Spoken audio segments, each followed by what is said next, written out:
Hello, hi guys, welcome back to my YouTube channel Nisa Afendi. Kepada sesiapa yang baru first time dekat Nisa punya channel, Nisa nak ucapkan welcome to you guys. And kalau korang dah lama dah dekat sini, thank you so much Nisa ucapkan sebab korang sudi support daripada dulu sampai sekarang ni.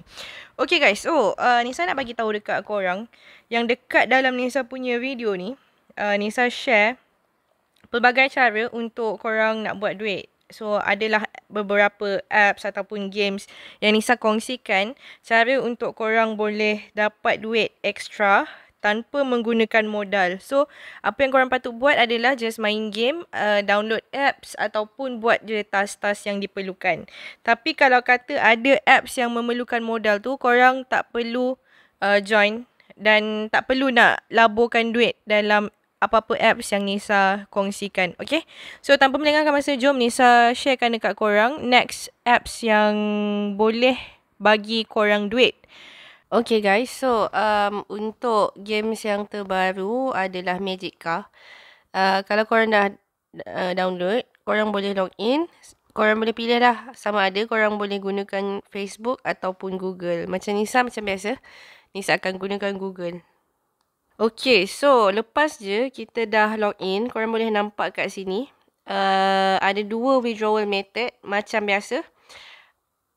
Cash hijau dan juga coins. So, first kali jom kita tengok dulu. Untuk yang cash hijau ni, kita boleh withdraw daripada RM40 sehinggalah RM170. Manakala untuk coins ni biasanya minimum adalah RM1.20. Okay, Nisa nak bagi tahu dekat korang macam mana Nisa register je, login terus dapat RM4 ni. Kita pergi kat sini, ID ni. Tekan je kat situ. Lepas tu, korang masukkan kod yang Nisa dah letakkan dekat screen tu. And then nanti korang tekan confirm kat sini.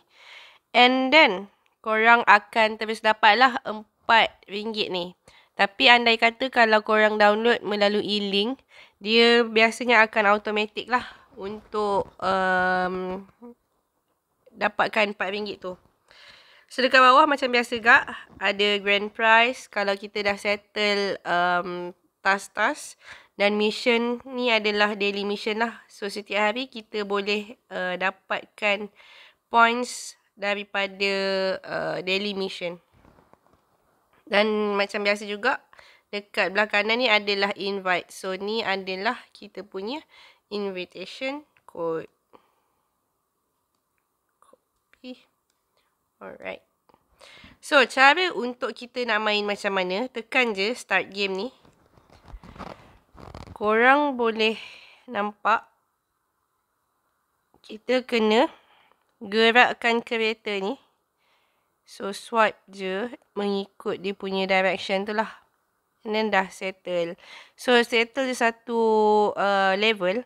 Korang boleh nampak kita dapat coins, dapat kereta dan dapat tayar. So, tekan je button confirm ni.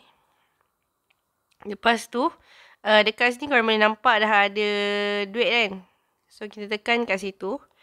And then, korang boleh dapat dekat sini.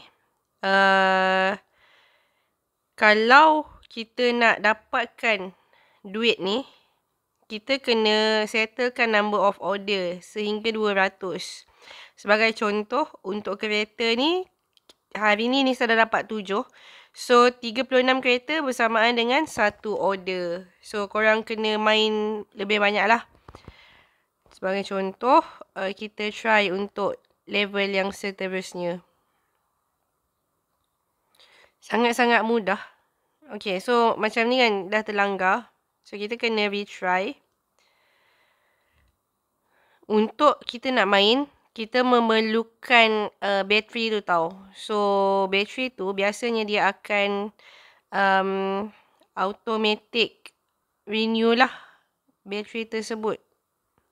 Okay, so dekat sini dah dapat coins, dapat kereta dan dah dapat tayar. Okay, bateri yang ni Nisa maksudkan. Setiap kali kita nak main game, kita kena perlukan bateri lah. So, dia akan renew setiap 20 minit. So, kita pergi tengok dekat sini. Masih lagi tak dapat 36. So, Nisa akan cuba lagi untuk kumpulkan sebanyak 36 biji kereta lah. So, korang boleh tengok dekat sini. Dah settle. Dan still tak dapat lagi kot. 24 maybe. Nisa kena main lagi 2 level. Baru boleh dapat penuh. So, korang boleh tengok kat sini. Dia punya game memang sangat-sangat simple. Okay. Okay, ni last. Level 5. Okay, so kita cubalah. Oh, ni jalan dia straight je. Tak ada belok-belok. Alright. So, kita boleh tengok kat sini. Lepas tu, korang boleh nampak. Bila tekan dekat settlement ni, korang boleh nampak kat sini. Clear a level. Boleh buat quest ataupun boleh invite friends lah. So, tekan je dekat 2 days shortage. I understand. Dan korang boleh nampak kat sini. Duit kita bertambah dan juga number of order kita dah ada 1. So, yeah. Just macam tu sahaja. Korang boleh tekan dekat grand prize ni pun. Boleh receive. Dan dah dapat RM10. Okay. So, yeah. Itu sahaja untuk video kali ni. And just macam tu je cara untuk kita nak dapatkan points. Macam mana untuk nak withdraw apa semua. So, nanti lepas Nisa dah boleh withdraw. Nisa akan tunjukkan dekat korang bukti pembayaran. Tapi setakat ni, based on developer yang sama, kita dapat buktikan lah yang games ni adalah salah satu games yang legit. Sebab dia daripada developer yang sama. So, itu saja. Thank you so much for watching. Kalau korang suka, jangan lupa untuk tekan button like, share, komen dan juga subscribe. I'll see you guys in the next one. Bye.